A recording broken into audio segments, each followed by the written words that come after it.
Meus caros, vamos dar prosseguimento à série de meditações no livro de Eclesiastes, nesta feita, no capítulo 9, que são 18 versículos. Vamos lendo cada um já meditando. Deixe seu like, se porventura não é inscrito no canal, se inscreva. E vamos, sem mais delongas, à leitura do texto sagrado e à reflexão, hoje pela nação. Versículo 1. Deveras resolvi todas essas coisas no meu coração. Queira eu resolver essas coisas no meu coração, disse Salomão, para claramente entender tudo isto, que os justos, os sábios e as suas obras estão nas mãos de Deus. Tudo é permissão de Deus, né? E também que o homem não conhece nem o amor, nem o ódio. Tudo passa perante a sua face. Que ele não conhece no sentido de não estar preparado para compreendê-lo ou compreender ambos melhor, bem como pode ser pego de surpresa, né, no momento que ele está de folga ou desapercebido e aflora a raiva, aflora também ou poderá aflorar o amor. Então, de fato, não se sabe na essência o próprio conceito de amor e ódio. Claro que nós sabemos que é um sentimento, e o ser humano também não está preparado ou não saberá quando vai proceder com amor ou com ódio, né? Vai depender das circunstâncias e situações. Por exemplo, ele pode ver algo terrível e se indignar, né, de uma hora para outra, de acordo com a cena que ele está vendo. Bem como ele pode se apaixonar por uma pessoa, né, do nada, né? Tem tudo isso.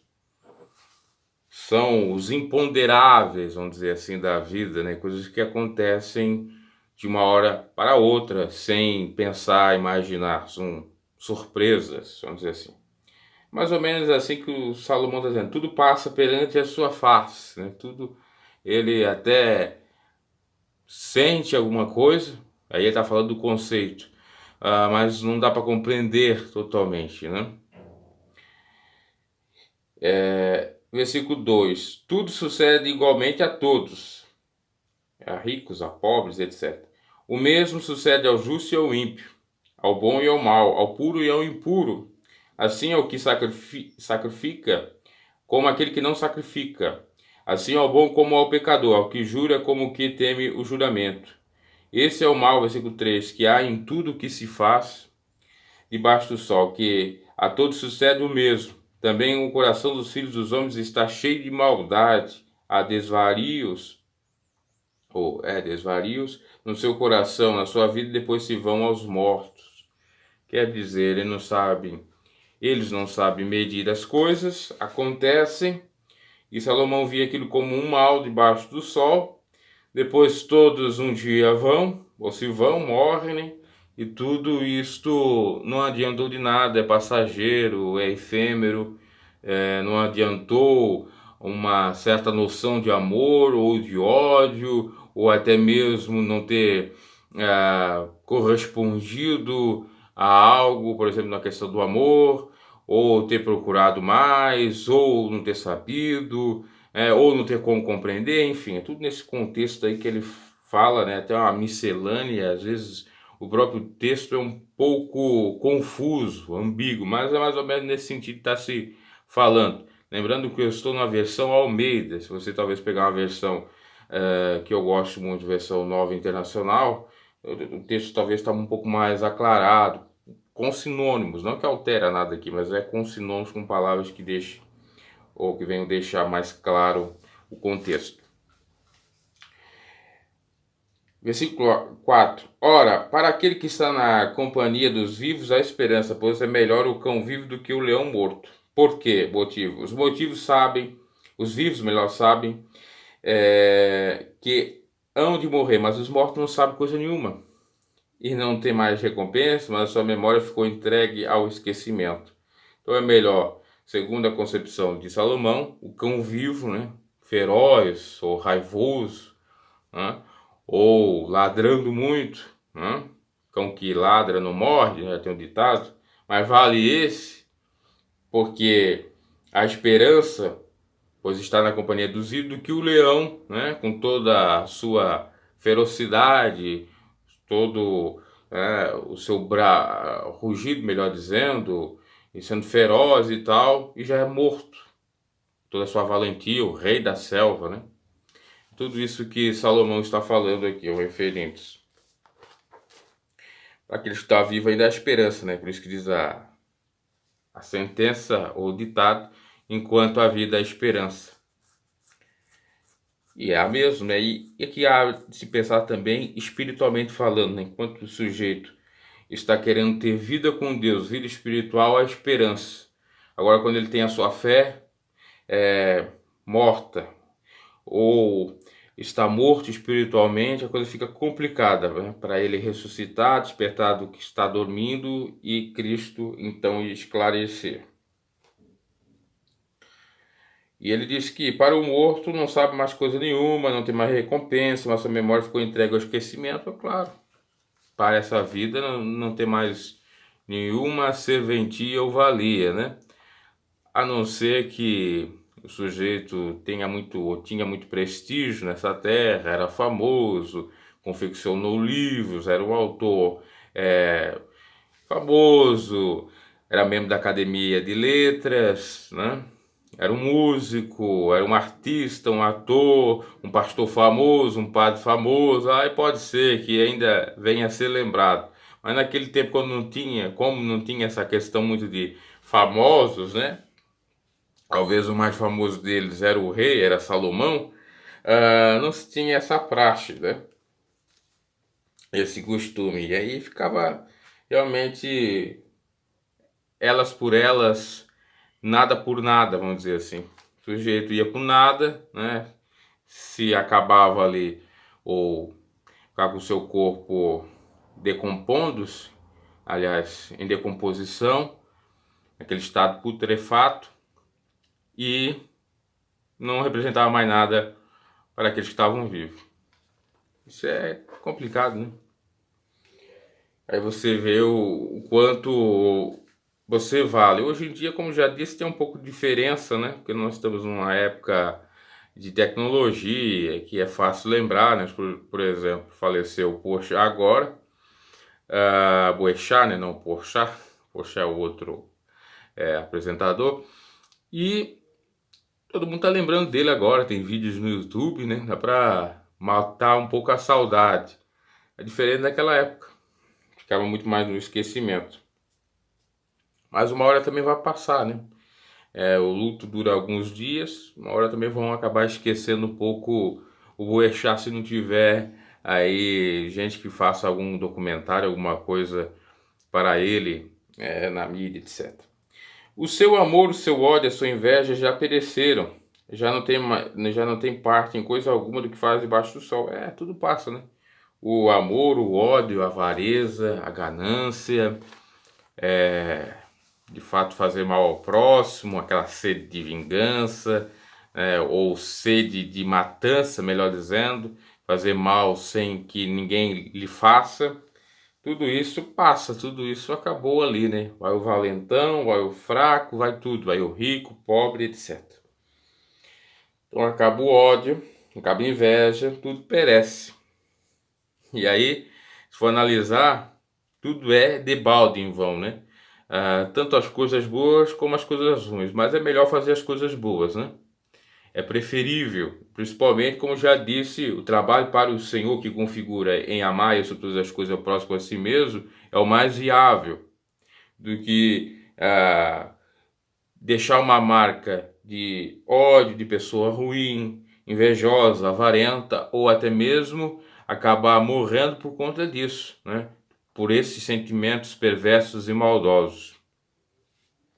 Vá, come com alegria o teu pão e bebe com bom coração o teu vinho, pois Deus já se agrada das tuas obras. Aí é uma recomendação de Salomão para os tementes. olha, vai, come com alegria o teu pão, que ganhou do teu suor, né? Até porque a Bíblia diz que aquele que não trabalha não coma, mas é claro que tem um contexto, né? Porque ali se fala de trabalho, não se fala de emprego. A configuração é diferente, né? Porque as pessoas estão desempregadas. O emprego é você estar com um vínculo empregatício a uma determinada empresa que te dá uma renda. O trabalho é tudo que você faz, né?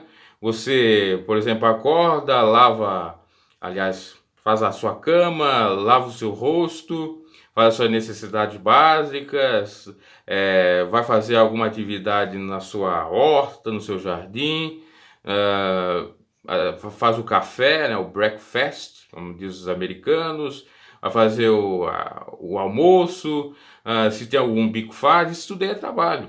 Então você é digno de receber, até mesmo você fazer a obra de Deus é um trabalho. Ainda que não tenha um vínculo empregatício que possa te dar a estabilidade de um salário, né? É bom dizer isso porque tem pessoas que no seu exagero e extremismo acabam condenando pessoas que às vezes não por má fé elas não recebem dinheiro ou não estão empregadas porque estão lutando e a pessoa acaba ficando com um sentimento de depressão, deprimida, às vezes não vai mais para a igreja porque só ouve essa lorota toda, aí o camarada fica lá batendo no peito, é porque eu trabalhei e tal. Pois é, mas geralmente quem fala assim está aposentado, também não está trabalhando, né? Se eu fosse analisar, então o aposentado não deveria comer porque ele não trabalha, né? É um empregado não ativo, inativo.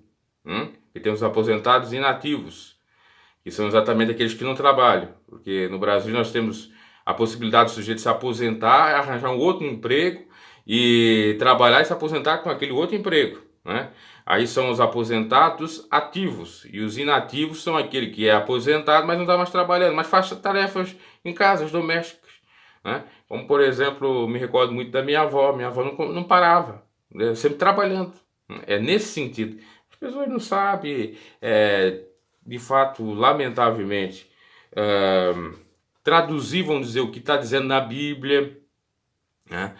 Passar a mensagem, procurar as definições das palavras, aí acabam fazendo o quê?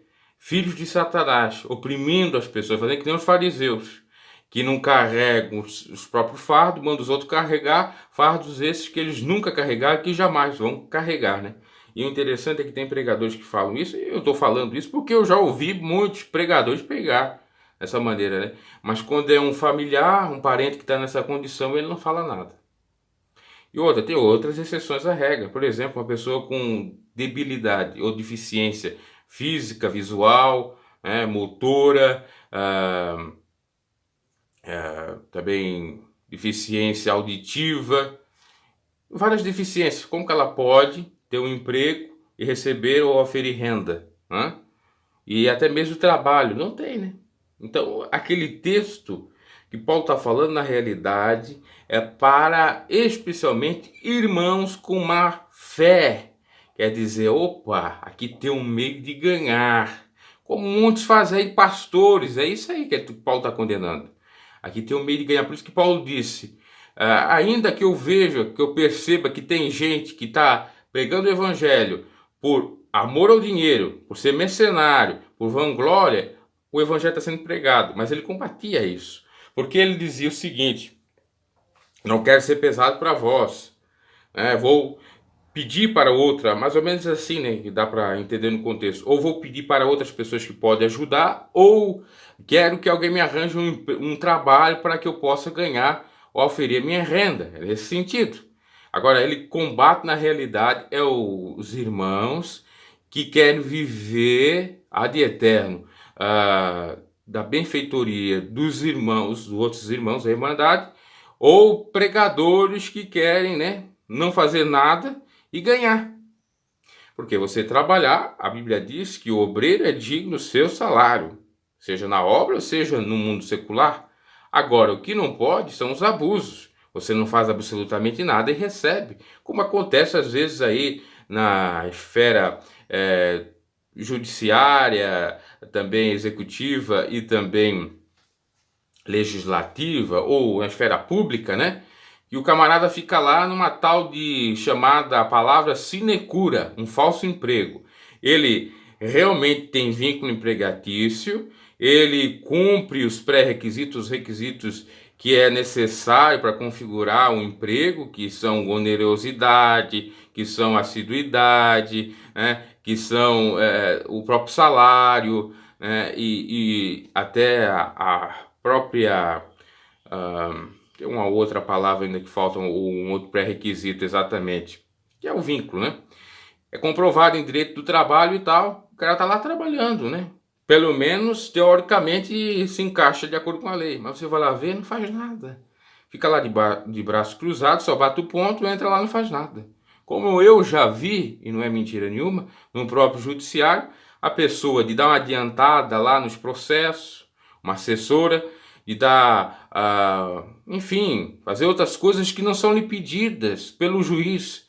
Estava lá de braços cruzados, postando foto no Facebook, falando no Facebook, nas redes sociais, né? E aí, se você for analisar, fiscalizar, colocar uma câmera lá, você vai ver o que eles fazem dentro lá das suas salas, respectivas salas. Isso é uma sinecura, ganha lá no final 4, 5 mil reais, dinheiro nosso de impostos, mas não fazem nada, bem como existe na igreja. Ganham pastores 4, 5 mil reais, até muito mais, né? E não fazem nada, não visitam os órfãos e as viúvas, não fazem campanha para ajudar os necessitados, não vão nos hospitais visitar as pessoas que estão enfermas, que a Bíblia manda nos ir, se não para fazer uma oração que cure, mas pelo menos para visitar, para fazer bem a pessoa, às vezes é até membro da igreja, né? Aqueles que estão nos presídios, etc, etc. É nesse contexto. É necessário falar isso, né? Porque tem muitas pessoas que não absorvem bem a palavra, acham que é assim mesmo, né? E tem aquele viés autoritário, hipócrita também, já diga de passagem. Só sabe condenar os outros e eles são santarrões, eles não têm defeito. Então o que Salomão está dizendo? Vai, come com alegria o teu pão e bebe com bom coração o teu vinho. Bebe. Então coma o teu pão, né? Você conseguiu, ou com seu suor, ou até mesmo que alguém lhe deu, agradeça a Deus por isso também. E agradeça a pessoa, seja grato. Beba com bom coração teu vinho. Aqui é vinho mesmo. Muitos vão dizer, não, mas é o vinho sem teor alcoólico. Não, é o vinho natural, o vinho mesmo, feito, né? Alguns podem ter teor alcoólico, outros não, mas era o vinho. Geralmente tinha pelo menos uma certa quantia de álcool, sim. Pois Deus já agrada das tuas obras. Porque se você é um trabalhador, se você realmente faz a obra de Deus, e a obra de Deus, como eu já disse, amar a isso, sobre todas as coisas para com si mesmo, Deus está se agradando do teu comer, do teu beber, do teu vestir, do gozar com o seu cônjuge, que aqui Salomão vai falar mais adiante, ó. Em todo o tempo sejam alvas, brancas as tuas vestes, e nunca falte o óleo sobre a tua cabeça. As tuas vestes espirituais têm que ser brancas, né? Como diz o hino. Alvo mais que a neve, né? Você tem que ter as suas vestes espirituais brancas, purificadas, sem a mácula do pecado, sem a sujeira do pecado, e aí vários tipos, inclusive aqueles que são lá citados por Paulo, que ele fala das obras carnais, né? E não falta o óleo sobre a sua cabeça, o óleo da unção do Espírito de Deus, né? A unção que liberta, que despedaça o jugo. É essa unção que nós temos que ter, mas temos que ser temente a Deus, não entristecer o Espírito, né? Porque Deus nos ungiu com óleo de alegria maior do que os nossos companheiros, assim como ungiu Jesus. Porque lá em Apocalipse 1:6, capítulo 1 e versículo 6 nos diz que Deus nos ungiu a reis e sacerdotes em Cristo Jesus. Então, temos que conservar esse óleo, que ele não venha faltar. Sejamos as virgens prudentes e não insensatas, os prudentes que se preocupavam em buscar o seu óleo, ou se encher da graça, da unção do Espírito. Goza a vida com a mulher que amas, ó, veja bem, bem como a mulher, goze a vida com o homem que amas, no caso das mulheres. Todos os dias de vida da tua vaidade. Aliás, eu estava vendo a versão da Ave Maria, da Bíblia católica, perdão, lá diz não é vaidade, é fugacidade. A vida é fugaz, quer dizer, é passageira. Mas tá nesse contexto de vão mesmo, porque para muitos há uma diferença de vaidade, no sentido de luxúria, e vaidade no sentido de coisa vã. É claro que aqui está falando de coisa vã, de fugacidade mesmo, e não daquela vaidade luxúria. Até porque o original, etimologicamente falando de vaidade, é exatamente isso, coisa vã, né? A própria tradução, o significado.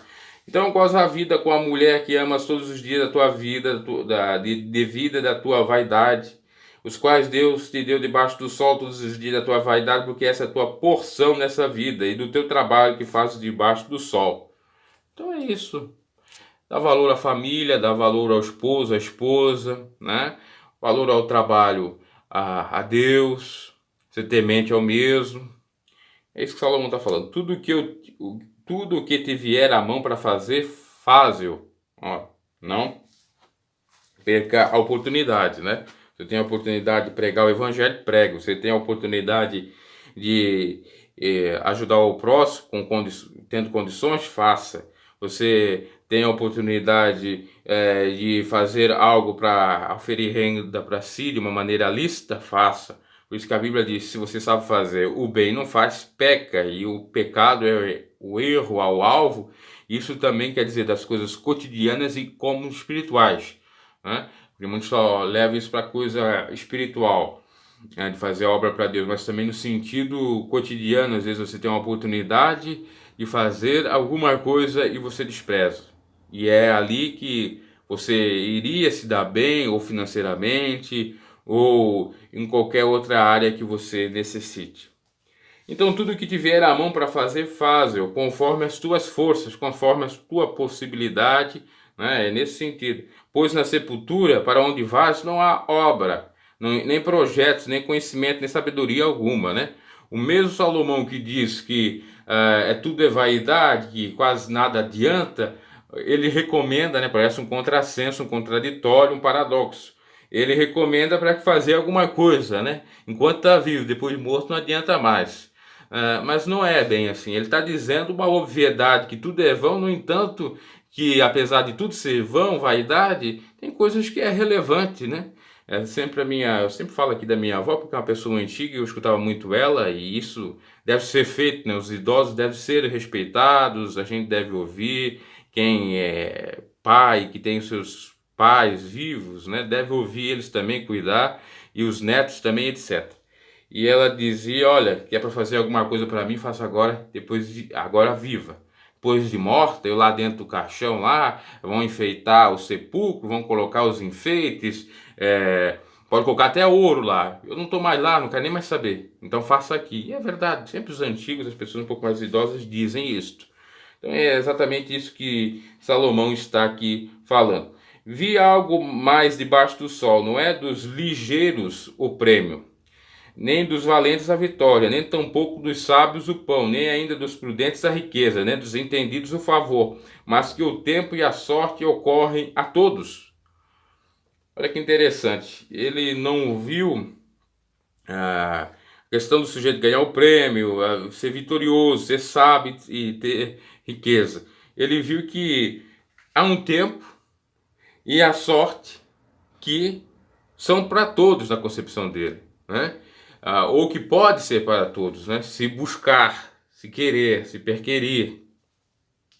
Além do mais, o homem não sabe a sua hora, como os peixes que se pescam com a rede cruel e como os passarinhos que se prendem com o laço, assim se enlaçam também os filhos dos homens, no mau tempo, quando esse cai de repente sobre eles. O que ele quer dizer? Que tudo acontece de uma maneira repentina, tanto a sorte quanto o tempo aproveitoso, bem como a má sorte, o agouro, vamos dizer assim, e o mau tempo. Então, assim como os animais que estão lá nadando numa boa, vai o pescador e pesca eles do nada, né? Assim como os passarinhos estão aí voando e tá lá as gaiolas ou os açapões, né, para pegar eles, assim é a vida do ser humano. ele está tudo bem, tudo ok, até parece estar vivendo um tempo bom, parece estar vivendo ali sob o efeito da alien, da sorte, mas algo, melhor dizendo, inesperável, ou que não foi esperado por ele, pode acontecer e ruim, né? E desesperador, possa trazer assolação, etc. É isso que ele está falando. E é verdade, né? Porque tanto coisas boas como coisas ruins acontecem do nada, né? Às vezes a pessoa está numa vida tão deprimida, porque acontece uma coisa, pronto, já muda o humor dela, já ela pode ter já pensamentos positivos e viver um pouco mais. Aí quando ela está naquela, vamos dizer assim, é, naquela estrada positiva, vamos dizer assim, caminhando, trafegando por ela mesma, é porque surge um imprevisto, surge uma catástrofe, surge algo muito péssimo ou ruim. Também vi esse exemplo da sabedoria debaixo do sol que me pareceu grande. Houve uma pequena cidade em que havia poucos homens, é o versículo 14. Um grande rei, e a cercou e levantou contra ela grandes tranqueiras. Ora, vivia nela um sábio pobre que livrou aquela cidade pela sua sabedoria. Mas ninguém se lembrou mais daquele pobre homem. Então disse eu: melhor é a sabedoria do que a força, mas a sabedoria do pobre foi desprezada, e as suas palavras não foram ouvidas. O que ele quer dizer? É o que acontece geralmente, até tem uma música, eu não vou me recordar de quem quer que seja, que destaca isto, né? Que os empresários ou as pessoas aí de grande poder aquisitivo, eles contratam os trabalhadores e fazem casa, e fazem mansões, etc. E tem a petulância de dizer, não, eu fiz esse prédio, né? Eu fiz essa casa. E ele leva o nome, não, ele foi o fundador aqui da empresa. Mas na realidade ele não moveu nem um palmo, ele não fez nada absolutamente. Quem fez foram os empregados, os pedreiros, os serventes, que não têm tanto valor e que não vão ser destacados naquela obra. É claro que existe exceção à regra, tem aqueles que têm poder aquisitivo alto e são humildes, reconhecem, eu estou com isso aqui, mas eu devo a esses trabalhadores. Tem pessoas que fazem isso, né? Agora, muitos arrogantes e soberbos não fazem. E é isso que Salomão está dizendo. A cidade estava para ser cercada por um grupo. Talvez é algo que aconteceu na época dele, né? Por um governo astuto. Aí veio um pobre lá e livrou a cidade pela sua sabedoria. E o povo aplaudiu, né? Mas o povo não deu destaque para ele, né? Porque era pobre, porque não tinha nome. E aí ele disse, mas ninguém se lembrou daquele pobre homem. Se lembrou para colocar ele como, vamos dizer assim, o ícone ou o sujeito que fez aquilo andar, né? Não entrou nos anais da história, na memória, não ajudaram, né? Com algumas benfeitorias, vamos dizer assim, para o mesmo, né? Não fizeram nada, desprezaram. E aí ele disse, mais melhor é a sabedoria do que a força. Mas a sabedoria do pobre foi desprezada, ou seja, a sabedoria do pobre foi desprezada, porque eles aplaudem mais a força de um rei, né, que cercou ali, e se tivesse um outro rei, outra pessoa que com a força conseguisse derrubar aquele rei, eles iriam aplaudir, é isso que ele está falando.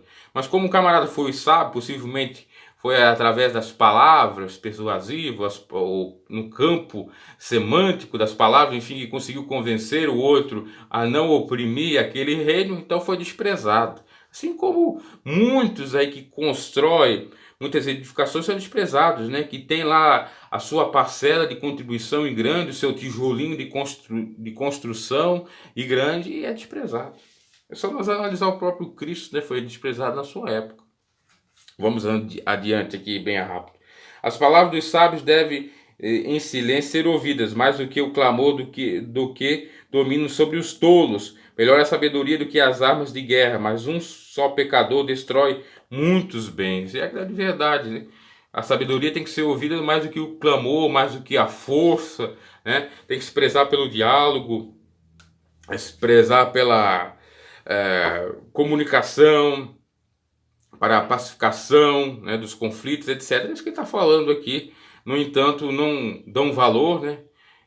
Querem fazer do homem a sua força, olhar para a brutalidade do homem, do seu semelhante, e não destacar o raciocínio.